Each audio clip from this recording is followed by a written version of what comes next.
तुम यह सोच रहे हो कि तुम्हें क्या हुआ है, ऐसा क्या हुआ है कि तुम अचानक ही भविष्यवाणियां करने लगे और दूसरों के आने वाले कल में झांकने लगे। ये हो क्या रहा है, तुम्हें यही आश्चर्य है। क्या तुम सचमुच कोई दरवेश या माध्यम बन गए हो, या फिर तुम्हारा अर्धचेतन मन तुमसे कोई खेल कर रहा है। सबसे बदतर बात तो यह है कि अपनी ही ईमानदारी और विश्वसनीयता को संदेह के घेरे में खड़ा कर रहे हो। तुम यह मान रहे हो कि संभवतः लोगों के भोलेपन का फायदा उठाकर तुम उन्हें छल रहे हो, पर हकीकत तो यही रहेगी कि तुम्हारा अर्धचेतन मन, बुद्धिमत्ता, उच्चतर बोध तथा मानसिक तरंगे भी इतना सटीक होने या किसी के भविष्य में झांकने की अनुमति नहीं दे सकती।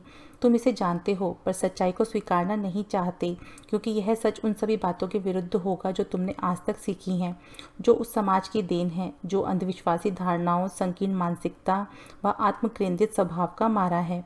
बेटे, वह महान फकीर जिसे दुनिया अहुरा राम, अल्लाह, दुर्गा आदि के नाम से जानती है, वह पहले तुम्हारी नीयत, इरादे और फिर प्रयास देखता है।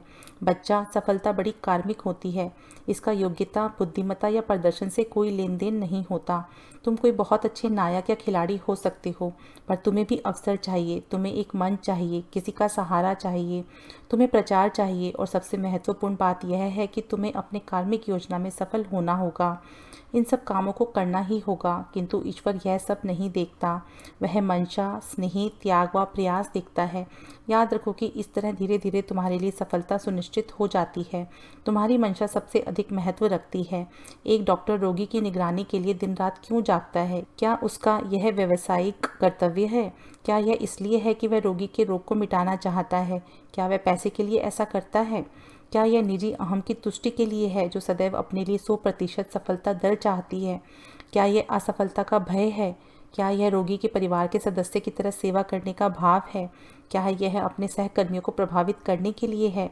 क्या यह इसलिए है कि डॉक्टर किसी को दुख या तकलीफ में नहीं देख सकता? क्या यह ऊपर दिए गए सभी बिंदुओं या उनमें से कुछ का मेल है?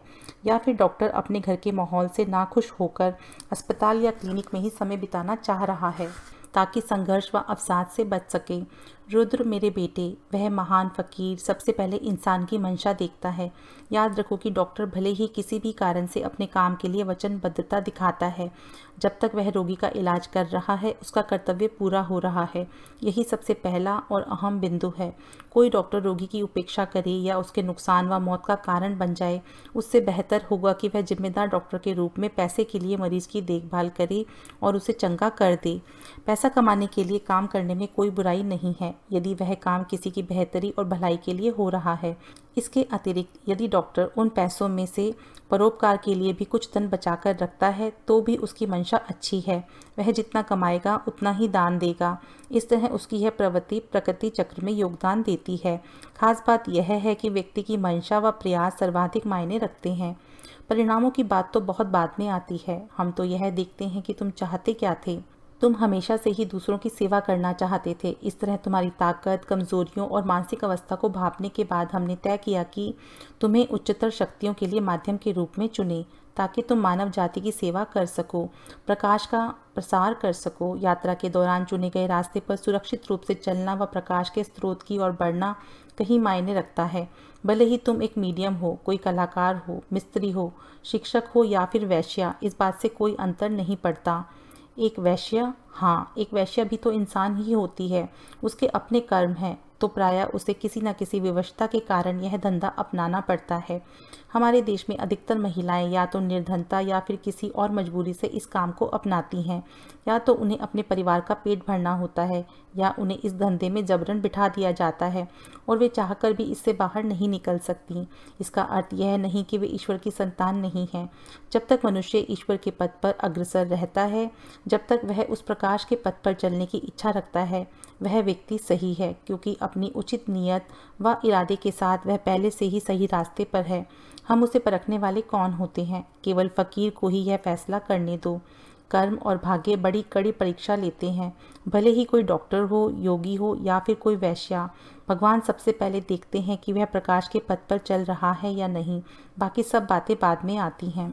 यदि कोई महिला अपने परिवार का पेट भरने के लिए वैश्य का पेशा अपनाती है, तो वह किसी दूसरी महिला से कम नैतिक कैसे हो सकती है?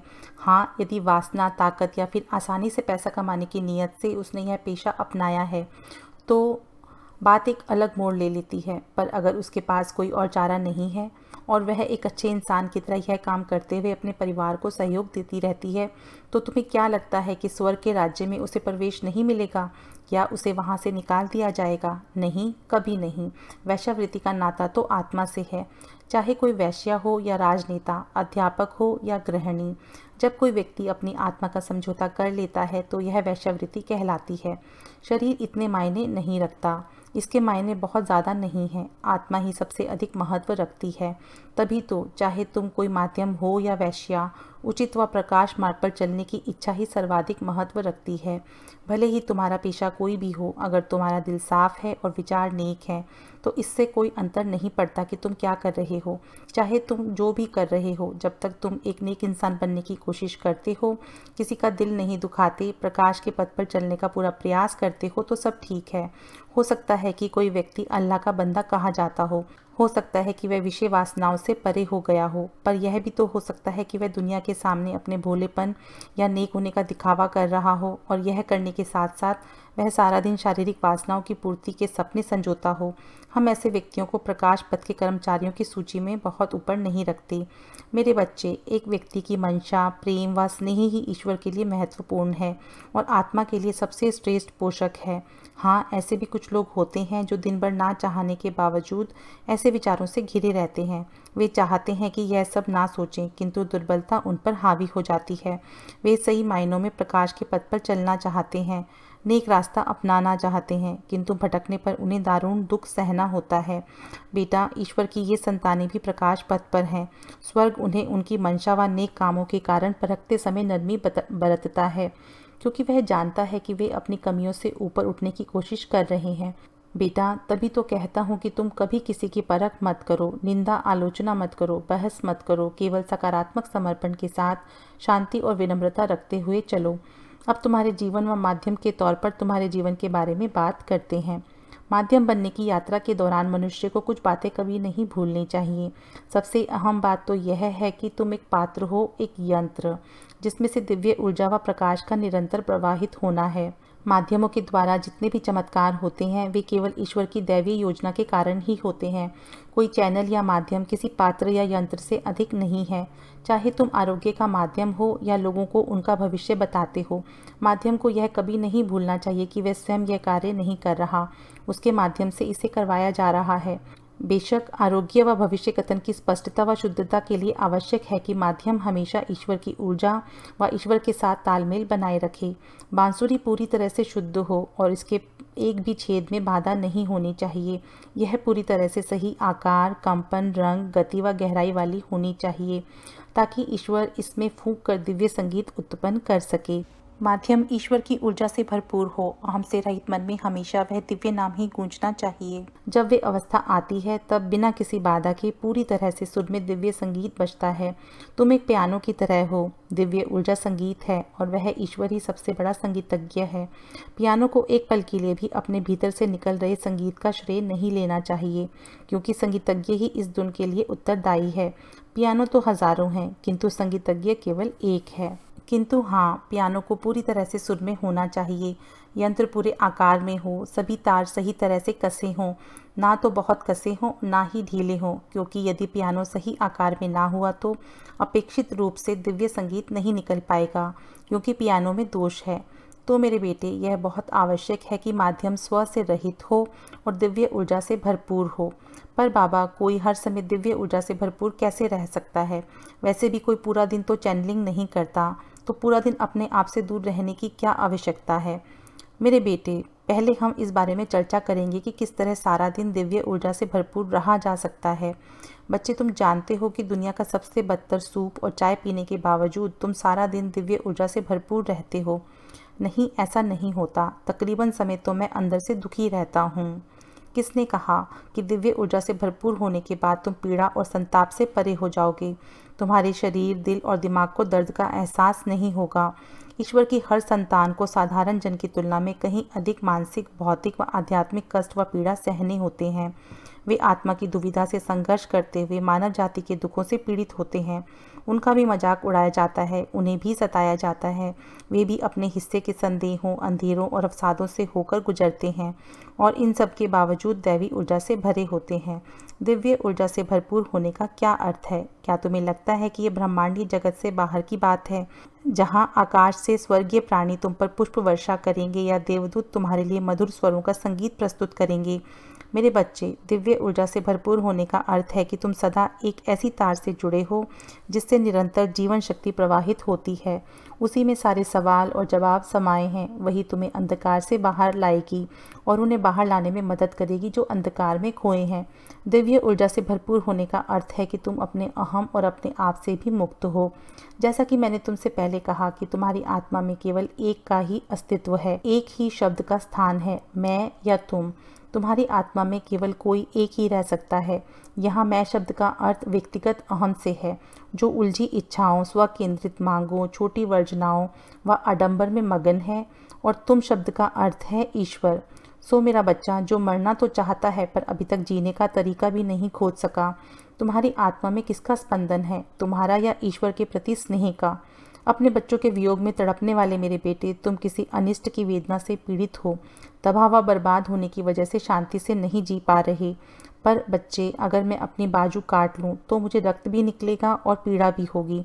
चाहे मैं आध्यात्मिक शक्ति से कितना भी भरपूर क्यों ना रहूं, पर मुझे भी इस धरती से जुड़े कायदे कानून मानने होंगे और रक्त व पीड़ा सहने होंगे। हाँ, अगर मैंने उन नियमों से छेड़छाड़ की या दिव्य शक्तियों का प्रयोग किया तो मुझे ना तो दर्द होगा और ना ही कहीं से खून निकलेगा। मछलियों के पानी में तैरने, पंछियों के आकाश में उड़ने, इंसानों के बात करने या भेद करने में कोई जादू नहीं है। वे तो केवल धरती के आम नियमों का पालन कर रहे हैं। तो मेरे बेटे, तुम चोट खाने के बावजूद दिव्य ऊर्जा से भरपूर होते हो। जब तुम्हारा मन किसी एक पल में नहीं खोया होता तो वह स्व से रहित होता है।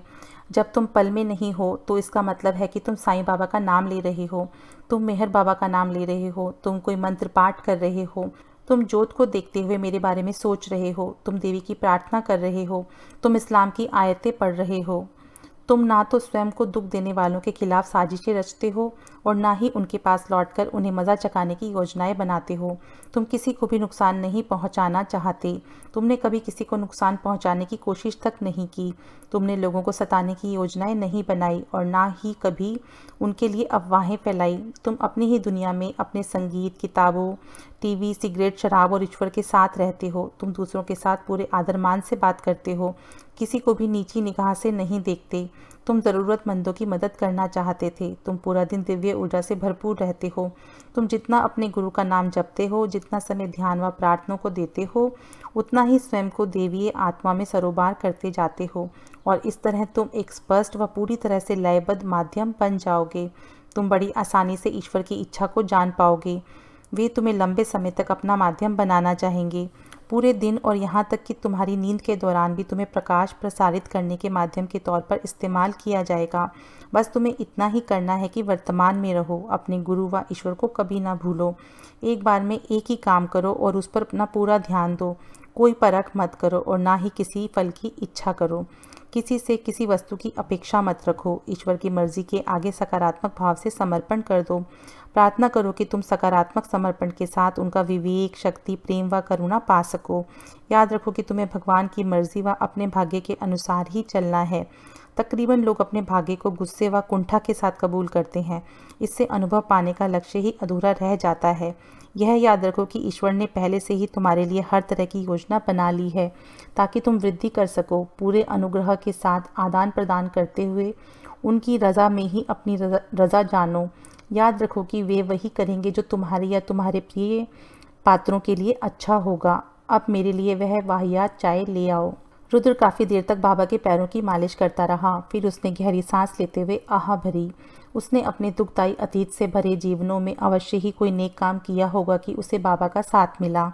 हाँ, ऐसा ही हुआ है। तुमने मेरी सेवा की है, तुमने जाने कितने जन्मों तक मेरी सेवा की है और मैंने तुम्हारा बचाव व सुरक्षा की है ताकि तुम आगे बढ़ सको। पर मैं कोशिश करने पर भी तुम्हें चाय बनाना नहीं सिखा सका। वे दोनों खुलकर हंसे और रुद्र बाबा के गले से लग गया। बाबा ने सिसकते रुद्र को चूम लिया और उसके बिखरे लंबे बाल दुलार से सहला दिए। वे दोनों सागर तट पर थे। अभी सुबह पूरी तरह से नहीं हुई थी। सूरज ने पल भर को झलक दिखलाई और फिर जाने क्यों उसने अपना मन बदल लिया और नटखट बादलों के झुंड के पीछे जा छिपा। वह दिखावा करने लगा कि उसने तो कभी उस नन्ही सी बंदरगाह को अपनी प्रकाश किरणों का वरदान दिया ही नहीं। बाबा और रुद्र सागर तट पर थे। वे गीली रेत पर नंगे पांव चल रहे थे। चारों ओर पेड़, आकाश व क्षितिज ऐसे दिख रहे थे मानो किसी ने हल्के धूसर रुपहले रूप से रंग दिया हो, मानो किसी फोटोग्राफर ने ऐसा लेंस लगा दिया हो जिससे दुनिया धूसर रुपहली लगती है। पानी बड़ी तेजी से उनका आलिंगन करने निकलता, पर उन तक आते आते लहर दम तोड़ देती। रुद्र ने गहरी नींद ली थी और बाबा बिल्कुल नहीं सोए थे। वे अपने ही भीतर बस से दैत्यों से खूब गुत्थम गुत्ता होता रहा और बाबा बैठे प्रार्थना करते रहे। उन्होंने दुनिया की शांति के लिए प्रार्थना की, गरीबों, असहायों, ज़रूरतमंदों, त्यागे गए, पीड़ाग्रस्त रोगियों या उन नादान आत्माओं के लिए प्रार्थना की जो भौतिक सुखों व वासनाओं के मोह में फंसी थी। उन्होंने उन पशु पक्षियों के लिए प्रार्थना की जो बंदी बनाए गए हैं और सताए जाते हैं। उन्होंने प्रेमियों के लिए और उन माता पिता व बच्चों के लिए प्रार्थना की जो चाहे एक साथ परिवार के तौर पर रह रहे हैं या फिर कर्मों के लेखे जोखे से मजबूर होकर अलग अलग हो गए हैं। बाबा ने उन सभी के लिए प्रार्थना की जिन्होंने भगवान की, उनके गुरुओं के समूह की और प्रकाश प्रसारित करने वालों की प्रार्थना की थी। बाबा ने रुद्र के लिए प्रार्थना की कि उसके भीतर बसे दैत्य व भय उसे छोड़ जाएं और वह पूरी शक्ति, करुणा, बुद्धिमत्ता व विनोदशीलता और स्नेह के साथ वह सब संभाल सके जो उसके करने के लिए छोड़ गया है। वह पूरे सकारात्मक समर्पण के साथ हरी इच्छा को अपनी इच्छा मान सके। बाबा बड़ी देर तक रुद्र को सोता देखते रहे। उन्होंने उसके आभा मंडल को देखा और उन्हें एहसास हुआ कि सोने और जागने के दौरान दोनों आभा मंडलों में काफ़ी अंतर आ जाता है। दिन में उसके कंपन व आभा मंडल के रंग नीले से बैंगनी व सुनहरे रंगों में बदलते रहते थे। ये तो किसी उन्नत प्रकाश कर्मी व ईश्वर के जिज्ञासु के रंग थे। नींद के दौरान आभा मंडल के रंग वही रहते थे, पर थोड़ा बदलाव आ जाता। रंगों का ऐसा तालमेल दिखता जो गंभीर चोट व पीड़ा दर्शाता, उसके अपराध बोध व हार को दर्शाता और आत्मा अपने आंतरिक आभा मंडल से एकाकार होने के लिए तरसती दिखती। बाबा ने उस इंसान को उसकी वास्तविक छवि के साथ देखा, एक ऐसा इंसान जो बच्चों से बिछुड़ने के गम में बिखरा हुआ था, पर उसे इन हालात, अलगाव और वियोग के पल देने वालों के प्रति कोई बैर या गुस्सा नहीं था। उसके आभा मंडल में कोई गुस्सा या घृणा नहीं दिखते, कहीं भी कुछ भी नहीं। आज वे जिन हालात में है उनके लिए वह अपने साथ साथ बच्चों की माँ को भी जिम्मेदार मानता है। उसे अपने लिए कोई अपराध बोध नहीं, बल्कि उसे बच्चों के साथ जो हुआ उसकी शर्मिंदगी सताती है। वैसे इस इंसान की नीयत बिल्कुल साफ है। बाबा रुद्र की ओर गए जो सिर ऊंचा कर क्षितिज को निहार रहा था। उन्हें इस आदमी से लगाव था जिसने आजीवन कभी किसी का बुरा नहीं चाहा और जो आज भी उन सबको प्यार करता है जो उसे अपनी कड़वाहट और नकारात्मकता देने से बाज नहीं आते। बाबा ने आह भरी। वे जानते थे कि कई बार गरीबों व ज़रूरतमंदों की मदद के लिए मानवता को प्रेरित कर गले लगाने के लिए एक विशाल कैनवस पर बड़ा सा चित्र बनाने की आवश्यकता होती है। उसके लिए व्यक्ति को स्वयं को कर्मों की गति पर छोड़ देना होता है और इसी प्रक्रिया में कई बार आत्मा बुरी तरह से हाँफ उठती है और उसकी बुनियाद तक हिल जाती है। यह शुद्धि इतनी तेजी से होती है कि व्यक्ति सन्न रह जाता है और उसका सिर चकराने लगता है। जब धूल छटती है तो या तो आप उस ईश्वर से प्रेम करने लगते हैं या उससे नफरत करने लगते हैं या उसके अस्तित्व को ही मानने से इनकार कर देते हैं या आप उस कार्मिक शुद्धि को पहचान कर शांत व सहज हो जाते हैं। बेशक पीड़ा बहुत होती है, पर यह तो सबके भले के लिए था, ना केवल आपके भले के लिए बल्कि उन सबके भले के लिए भी जो यह मानकर चलते हैं कि उनके साथ छल हुआ है और ईश्वर ने उस मोड़ पर उनका साथ छोड़ दिया था जहां उन्हें उसकी सबसे अधिक आवश्यकता थी। या तो मनुष्य सब कुछ पूरे अनुग्रह व सकारात्मक समर्पण के साथ स्वीकार कर लेता है या फिर यह सब गुस्से, नफरत, आत्मदया व अंधकार में बदल जाता है। दोनों ही तरीकों में आपको ठेस लगती है, केवल पीड़ा के स्रोत में अंतर होता है। यही सबसे बड़ा अंतर है। यह व्यक्ति की मानसिक दशा के साथ साथ आध्यात्मिक दशा का भी अंतर है। यदि आप प्रभु की इच्छा को दिल से स्वीकार कर सकते हैं तो आप अगले स्तर की ओर बढ़ जाते हैं। यह केवल इसी विश्वास को वैध करार देता है कि ईश्वर हमें ढोने के लिए उतनी ही सलीब देता है जितनी उसके हिसाब से हम ढो सकते हैं, जिसके भार के नीचे हम दबेंगे नहीं। ईश्वर जानता है कि हम में कितना भार उठाने की क्षमता, और अगर आप उसके भार तले दब जाते हैं तो न केवल आप स्वयं को हारा हुआ पाएंगे, आपकी कार्मिक वृद्धि पर इसका असर होगा, बल्कि आप ईश्वर को भी नीचा दिखाएंगे कि उसने सलीब के माध्यम से जो भरोसा आप पर किया था, आप उसे भी नहीं निभा सके। हमें अपने जीवन के प्रत्येक कदम पर कोई ना कोई चुनाव करने होते हैं। हर चुनाव व उसे लेने का तरीका यह तय करता है कि प्रकाश की ओर आपकी यात्रा या वृद्धि कैसी होगी, या कहीं आप आत्मा को सुन कर देने वाले अंधकार की ओर तो नहीं जा रहे हैं।